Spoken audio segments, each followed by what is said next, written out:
Après ce premier sprint sur le circuit de Zolder, tout le monde se regroupe derrière la leading car pour un deuxième départ lancé. Celui-là est particulièrement chaud. Regardez à gauche Didier Van Dalen et Fred Capras qui vont légèrement au contact. Vincent Radermaeker a viré en tête dans le premier gauche.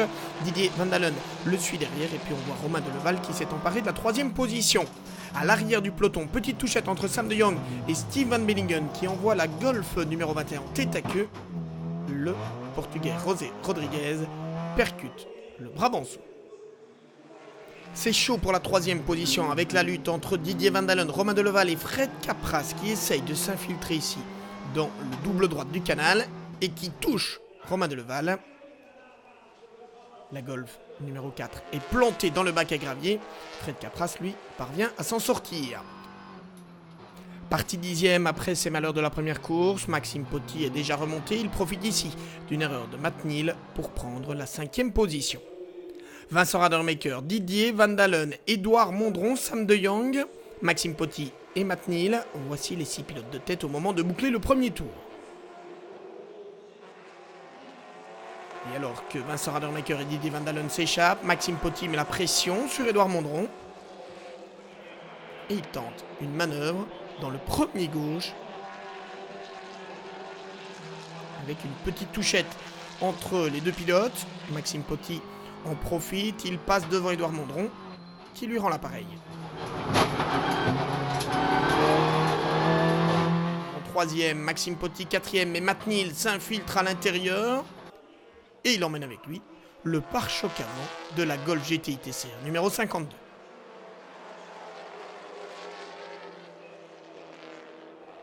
Maxime Potty veut toutefois rester dans le rythme, mais il perd totalement le pare-choc et s'offre une petite séance de saute-mouton au niveau de la chicane.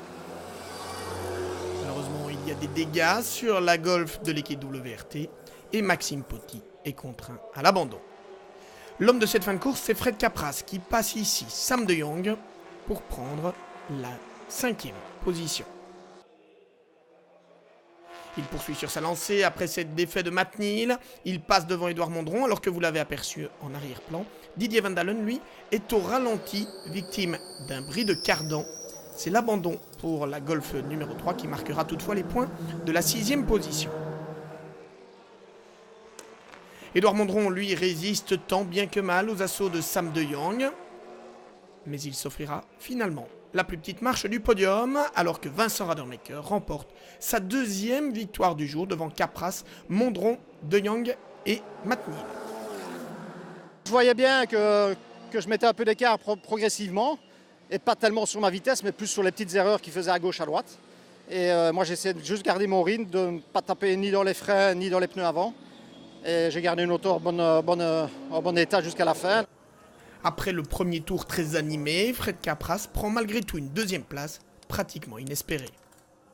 Départ animé, je me fais d'abord toucher, mettre carrément à l'extérieur sur le premier gauche. Je résiste, j'arrive à prendre une bonne entrée dans le double droite. Et là, je ne sais pas ce que Romain fait, il veut résister alors qu'on est à l'identique et il met un coup de volant. Voilà, il nous éjecte tous les deux dans le bac. Et puis après, je me suis concentré, remonter. Bousculé durant le premier sprint, Édouard Mondron prend une belle revanche en montant sur le podium de cette 2e confrontation. Départ de folie. Moi, je suis en 4e, donc vraiment mauvais choix de vitesse. Et puis tout le monde s'est emmêlé les pinceaux. Je suis resté 3e et je crois que j'ai fait la défense de ma vie. J'ai dû fermer les portes. Et bon, ça fait partie de la course. Hein. Ils avaient qu'à trouver le trou, mais c'était pas le cas. On voit le classement de ce 2e sprint ici dans le cadre des 24 heures de Zolder avec la nouvelle victoire de Vincent Radermaeker. C'est la 3e consécutive en sprint. Il a devancé Fred Capras, très bien remonté, Édouard Mondron, Sam de Jong et Matthew Neal, alias Matt Neal. Le pilote britannique termine 5e.